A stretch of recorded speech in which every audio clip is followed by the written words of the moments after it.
Welcome to my channel, Official History of Coins, another exciting episode where we dive deep into the pockets of America and uncover the hidden treasures that might be sitting in your spare change jar right now.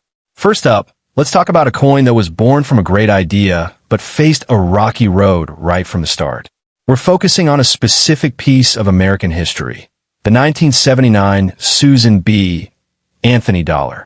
Now, when you hear valuable coin, your mind might jump to old gold pieces or silver dollars from the Wild West.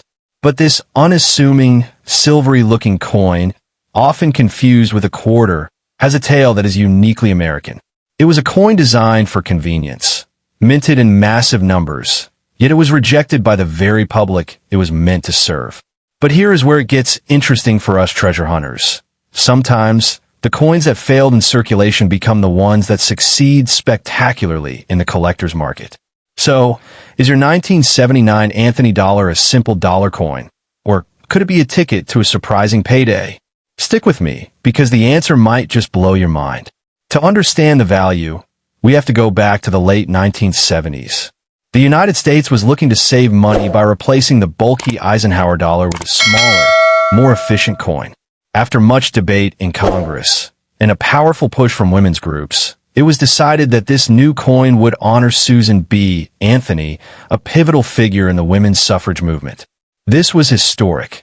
She became the first real woman to appear on a U.S. circulating coin. The design, crafted by chief engraver Frank Gasparo, features Anthony's portrait on the front, and on the back, it kept the iconic design from the Eisenhower dollar, an eagle landing on the moon, a tribute to the Apollo 11 mission. It was a blend of social progress and national pride, all sealed into an 8.1-gram copper-nickel-clad coin. However, when the public got their hands on it, the reaction was not what the Treasury had hoped. The biggest problem? It was almost the same size and color as the quarter dollar. Imagine reaching into your pocket, pulling out a coin for a vending machine, and constantly mixing up your dollar with 25 cents.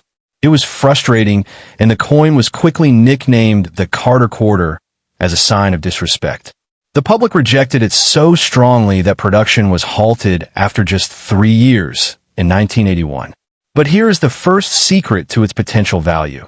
Because nobody wanted to use them, millions upon millions of these $1,979 ended up sitting in government vaults, never seeing the light of day. They were out of sight, but certainly not out of mind for collectors years later. Now, let's get to the heart of the matter, the value. You might have heard whispers that some of these coins are worth thousands, and you are absolutely right, but we need to separate the common from the crown jewels. The simple truth is that if you have a regular 1979 P Philadelphia or 1979 D Denver coin that has been used in circulation and is showing wear and tear, its value is only slightly above face value, perhaps $1 or $2. The melt value of the metal is negligible because it contains no silver. So, if you're hoping to retire on a pocket full of worn Anthonys, I have to bring you back down to earth. And this is a massive, but if your coin is in pristine, uncirculated condition, or if it has specific and rare characteristics, the numbers start to climb into the hundreds and even thousands of dollars. This is where the excitement truly begins. The most famous and sought-after variety from 1979 is the wide rim issue from the PhiladelphiaMint, also known as the near-date variety. On a normal 1979 P dollar, there's a noticeable gap between the date and the inner rim. On the rare wide rim variety, the date is much closer to the rim because the rim itself is thicker. This was a design change implemented late in 1979, and only a small number of coins were struck with this first, wider rim before they switched to the narrower design. Finding one of these in high grade is a major score. A 1979 P wide rim dollar in MS 67 condition has sold for nearly $7,000. We're talking about a coin that looks like it just came off the press, with perfect luster and zero marks. But the real record breakers come from the San Francisco Mint.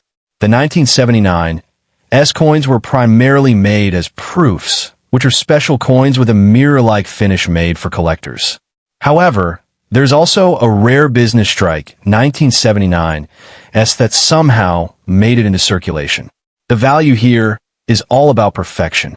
According to the professional coin grading service, PeaceGS, a 1979 $S in flawless MS68 condition is valued at a staggering $34,726. Think about that. A coin that is essentially a failed piece of currency struck over 45 years ago can now be worth more than a new luxury car. This isn't just a coin. It's a piece of art preserved in a time capsule. And for the right collector, perfection has no price limit. Even the common mint marks can bring in serious money if they are in the best possible condition. Let's look at the 1979 P, the regular narrow rim, for a moment. While a worn one is just $1, a specimen graded MS68, meaning it's in nearly perfect uncirculated condition, is estimated to be worth around $10,000. The same goes for the 1979 D. An MS68 example also carries a potential value of up to $10,000. What does this tell us? It tells us that condition is king. The tiniest details, the sharpness of the strike, the absence of any bag marks or scratches, can catapult a coin from pocket change to a major collectible. So, the first thing you need to do is look at your coin under a bright light. Does it look dull and worn? Or does it have a fresh, sharp luster with no visible scratches? Beyond the regular strikes, we have to talk about the proof coins, specifically the 1979 S proofs. These were sold to collectors in special sets, and they have their own unique variation that adds value. If you look closely at the mint mark on a 1979 S proof, you might see one of two things. The first is a Type 1 mint mark, which looks a bit blob-like and filled in. Later in the year, the mint sharpened up the die, creating a Type 2 mint mark, which is clear and crisp. These Type 2 proofs are much rarer. While a standard Type 1 proof might be worth $5 to $10, a pristine Type 2 proof, especially in a high grade like PR69 or PR70, can be worth $150 or more. It's these little details, these hidden signatures from the minting process, that create value where none existed before. So, what is the absolute maximum value we are looking at? Based on current market data from the leading grading services, the sky's the limit for the perfect coin. The highest confirmed values we see are the $34,726 for the 1979 S in MS68. But remember, this is for a coin that is practically flawless. Other top-tier examples, like the 1979 P wide rim in MS67 Plus, also command prices in the thousands, with recent auctions seeing them sell for $6,995 or more. There are even records of a 1979 P narrow rim selling for over $15,000 in a 2014 auction, proving that the market for high-grade examples of this series is very real and very strong. These aren't just rumors. These are actual dollars paid by collectors to own the very best examples of this historic, yet misunderstood coin. Now, I want you to look at the coin you have. The mint mark is crucial. Look on the front, to the right of SusanBAnthony's shoulder. If it's blank, it's from Philadelphia. A D is Denver, and an S is San Francisco. If you have an S mark, you already have a leg up. Next, check the date. If you have a Philadelphia coin, measure the distance from the date to the rim. Is it really close? You might just have a wide rim variety in your hands. And finally, look at the overall condition. Does it look like it could have just been made with shiny surfaces and no nicks? If so, you have something that needs a professional opinion. This brings me to a crucial point. How do you unlock this value if you think you have a rare coin? You don't just take it to a pawn shop. The numismatic world relies on trust, and that trust is built by professional grading services like PCGS, Professional Coin Grading Service, and NGC, Numismatic Guarantee Company. If your coin looks exceptional, you should consider submitting it to one of these services. They will encapsulate it in a protective holder and give it an official grade.